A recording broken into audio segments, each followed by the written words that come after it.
What kind of MMA fan can you call yourself if you don't know of Sean the Sugar Show O'Malley? He is one of the hottest bantamweight UFC title prospects right now, hailing a great record of 16-1. The kid has never been defeated. Today we're taking a look at his fighting career and his rise to the very top of the game. Let's start with a history lesson on the Sugar Show. Sean dropped out of high school midway through his sophomore year because he was tired of wasting his time. He then went to what he called a sort of boot camp to obtain a GED, but was expelled after getting into a fight and enrolled in an alternative school. O'Malley saw the world in black and white and didn't understand why he needed to fill his head with all these things that he'd forget the minute after he could walk out the door. A friend introduced him to fighting and he was instantly hooked, never wanting to do anything with the school. Sean was given the nickname Sugar by one of his MMA coaches in Montana early in his career. When he asked why this nickname was chosen, his coach responded, "Because you're sweet to watch." Having lost only one match in his entire MMA career, Sugar is indeed sweet to watch. He fought his first 5 fights of his career in his hometown, Montana, before leaving to fight in North Dakota, and eventually in the Legacy Fighting Alliance, where he got a highlight reel knockout over David Nuzzo. Next up, O'Malley going on to better things. The Sugar Show earned a spot on Dana White's Contender Series, where he took on Alfred Kazakian. He beat his rival with a stunning checkout in the first round, and hence was looked into by Dana and eventually awarded a UFC contract. The 23-year-old, at the time, said, "A few days before facing Andre Sukumtath in a featherweight fight on the main card of UFC 220, held at the T-Mobile Arena in Las Vegas, that at the time, in his mind, he thought this was pointless. I don't like what we're learning. I thought it was a waste of time, and I thought that I should have been doing something else, that something else was fighting." And he's turned it into a sensation in an amazingly short period. Now Sugar Sean is a 28-year-old with a 16-1-0 pro MMA record. He most recently fought Peter Yan at UFC 280 on Saturday, October 22, 2022. Sean has 16 wins with a 75% finish rate, including 10 by knockout, 2 by submission, and 4 by decision. That's a record that gives you a title shot. Okay, seriously, why is he considered such a great bantamweight? O'Malley has a sharp fighting mind and an advantage in agility. He's an elite-level striker with excellent reflexes and lateral movement. He knows how to set up his strikes and is a very accurate puncher. If he has a weakness, it's that he hasn't proven that he can deal with an elite wrestler who would look to take him down. Showcasing a lot of unpredictability, he is long and lean, and at 5'11", which makes him extraordinarily tall for a bantamweight. It's easy to see the genius in what he does now that he's earned his place in the UFC with a first-round knockout against Alfred Kazakian in July in Las Vegas. In that fight on the Contender Series, he came forward in a traditional manner, throwing a jab with a right hand behind it. He admired the great boxer Roy Jones, primarily for Jones's unpredictability as he rocked up the wins. His style is built on awareness of his opponent's position and an acute ability to anticipate where the punches would be coming from. He couldn't possibly know, though, because he wasn't aware that he was instinctively shifting weight, moving left, pivoting right, throwing kicks when it should have been a punch, and going high when it seemed that he'd go low. Keeping this unpredictability, he eventually cracked Kazakian with a very straight hand, the same move he'd been throwing at O'Malley all night. Referee Mark Smith instantly stopped it as Kazakian crumbled to the canvas. Building on that, we guess Dana likes unpredictable fighters. White jumped from his seat, his jaw dropped as he paced around with a grin on his face and crackled at what he'd seen. It was hard for Kazakian to defend himself when he just wasn't nearly as quick as him and not sure where O'Malley would be at any given time. This is the way Sugar began, and now he's moved to the MMA lab in Glendale, Arizona, where he works under the highly regarded John Crouch. You can look as hard as you want, and you won't find many great fighters from Helena, Montana. To this comment, the fighter always laughs and says, "Well, what about me?" He's shown himself to be an excitingly unorthodox fighter. His head kick that knocked out David Nuzzo on May 5th at LFA 11 remains one of the most astonishing finishes you'll ever see. Sean often uses pin moves a lot, and this one seemed as if he drew a spinning back kick faced with his right hand. It was correct, but it wasn't the hand that caught him, because as he spun, he brought up his right foot and caught the kick to his head. Nuzzo went down into a heap, and Sean walked away the winner, and the legend was born. O'Malley's thoughts about where he stands. Sugar Sean, the top contender in the UFC bantamweight division, skyrocketed through the rankings and gained popularity after his UFC 280 split decision win over former champion Peter Yan. With him being considered one of the best strikers in the division, and with Sean being able to hurt him, it turned a lot of eyes in Sugar's direction. While the majority of fight fans were surprised that he was so successful against Yan, he wasn't. Sugar considers himself to be the best striker in the world. During his appearance on Jake Paul's podcast, Impulsive, he said that his rival is a master of boxing, and even he managed to take something like 15 shots against against him because he kept up the pressure,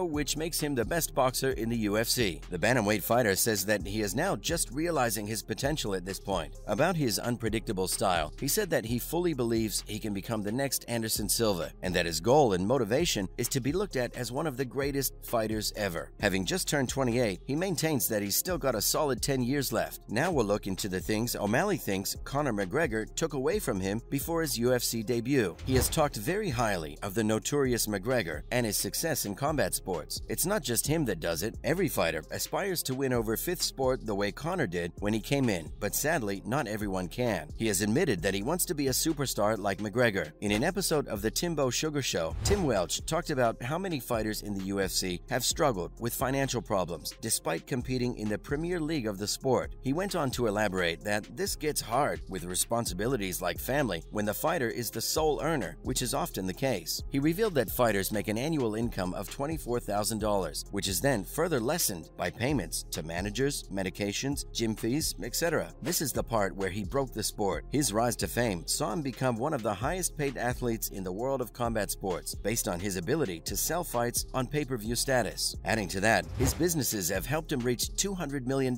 in net worth. This is something that every fighter wishes to accomplish when they enter the top flight at the UFC. Will Sugar follow in the footsteps of a great? The former double champion has not only one, but a portfolio of businesses to his name, ranging from pubs, clothing brands, and alcohol and conditioning programs. These are the businesses that have seen success with the growth of his personal brand and brought him just as much as his success in the octagon. Following his example, O'Malley has also hinted at launching his own business. Like McGregor's Proper 12, he plans to launch a marijuana brand and believes it'll bring up a lot of success. Daniel Cormier's advice for Sean's chase for the title. Former UFC champion and UFC commentator Daniel Cormier is advising O'Malley to slow down in his pursuit of the UFC bantamweight title. With a record of 16-1 in the MMA and 8-1 in the UFC, Sean became the #1 ranked 135-pounder when he edged out former champion Peter Yan at UFC 280. This propelled him straight into a position where he'd be next in line for a title shot. While this makes perfect sense for the bantamweight division, since everyone wants to see the Sugar Show, Dana isn't setting it up just yet. Apparently, the UFC is waiting for Henry Cejudo's meeting with the champ Aljamain Sterling in his return from retirement. It is after this fight that they will give Sugar his chance to etch his name in UFC glory. Cormier's thoughts on him stretching for the title are simple. He thinks Sugar can do it, but at a good time. With Sean being free for a bit, it gives him time to hunt out other fights before Cejudo's shot at the title. This is where Cormier wants Sugar to be a little patient and plan his moves with precision. According to him, there's only one fighter he'd steer clear of if he was in Sean's position, and that's Merab Dvalishvili. He explained why he made this statement by expanding on Merab's pressure fighting style and how that could cause problems for him. It's obviously upon O'Malley himself, and if there's one thing that we've learned in this video, it's that the guy doesn't think anyone can stop him from greatness. And if you ask us, that's peak champion behavior right there. That's a wrap for this video. What do you think about Sugar Sean as a fighter? And do you agree with Daniel's advice? Let us know in the comments below. Make sure to give this video a thumbs up and subscribe to our channel for more videos like this. We'll see you at the next one.